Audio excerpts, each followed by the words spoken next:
কানাডার মন্ট্রিয়ালে গরম আবহাওয়া ও বৃষ্টিকে উপেক্ষা করে জমে উঠেছে এক ব্যতিক্রমধর্মী উৎসব। বাংলাদেশ সোসাইটি অব মন্ট্রিয়ালের আয়োজনে স্থানীয় মাঠ প্রাঙ্গণে অনুষ্ঠিত হলো কনসার্ট ও বারবিকিউ পার্টি। লাল টি শার্ট সেজে স্থানীয় বাঙালি কমিউনিটি ও বিভিন্ন দেশের মানুষ একসাথে মিলিত হয়ে আনন্দে মেতে ওঠে। গান, নাচ আর প্রাণবন্ত পরিবেশে পুরো অনুষ্ঠানস্থল হয়ে ওঠে উৎসব মুখর।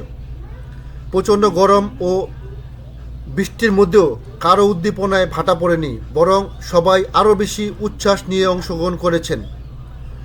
বারবিকিউর সুগন্ধ আর সুরের মূর্ছনায় তৈরি হয় এক মিলন মেলা। এমন আয়োজন প্রবাস থেকেও বাঙালিয়ানাকে ধরে রাখার এক অনন্য উদাহরণ। সবাই একসাথে, একই আনন্দে, একই উৎসবে। বাংলাদেশ সোসাইটি অব মন্ট্রিয়ালের এই উদ্যোগ সত্যিই প্রশংসার দাবিদার।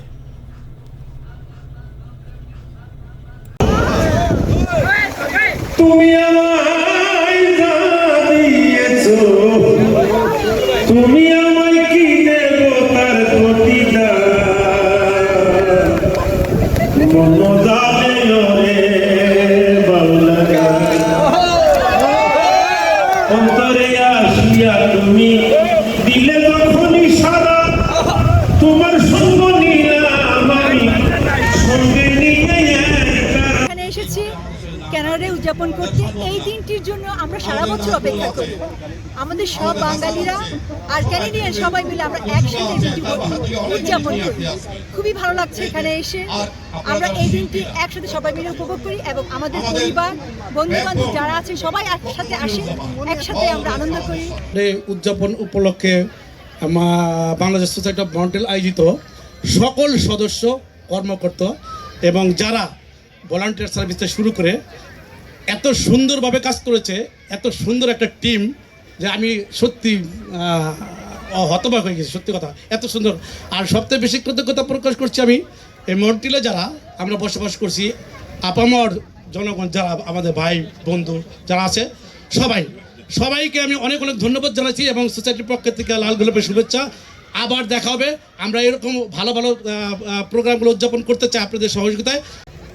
রাঙিয়ে দিব যেই কথা সেই কাজ। এবার কিন্তু আমরা কানাডা ডেকে আমরা রাঙিয়ে দিয়েছি। এবারই আমার মনে হলো যে আমার চেয়ে বেশি অন্যরা খেটেছে। মানে টিম যেভাবে খেটেছে, কৃতজ্ঞতার শেষ নাই।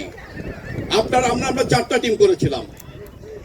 একটা ডেকোরেশন, এই যে ডেকোরেশন দেখছেন, মানে সারা রাত জেগে বেলাল, আই প্রবাসী সহ তার টিমটা ফাটাফাটি কাজ করেছে। এই যে দেখেন, আর এই কাজটা বাংলাদেশ থেকে করেছে তাজ মোহাম্মদ। বরাবরের মতোই আমাদের কাজ তাজ মোহাম্মদ করে। আমরা প্রায় 750-800 লোকের খাওয়ার ব্যবস্থা করেছি। তারপরও কিন্তু হয় নাই, কারণ টাইমিংটা একটা অন্য ছিল। আমরা দিয়ে দিয়েছিলাম 3টা পর্যন্ত। ইনশাল্লাহ আগামীবার কথা দিচ্ছি যে আরো বেশি লোকের করব। আরো আমরা কৃতজ্ঞতা জানাচ্ছি আপনাদের প্রতি। আপনারা যে স্বতঃস্ফূর্তভাবে আমাদেরকে সমর্থন দিয়েছেন, আমাদের আজকের এই প্রোগ্রামে এসেছেন, কৃতজ্ঞতা শেষ নাই।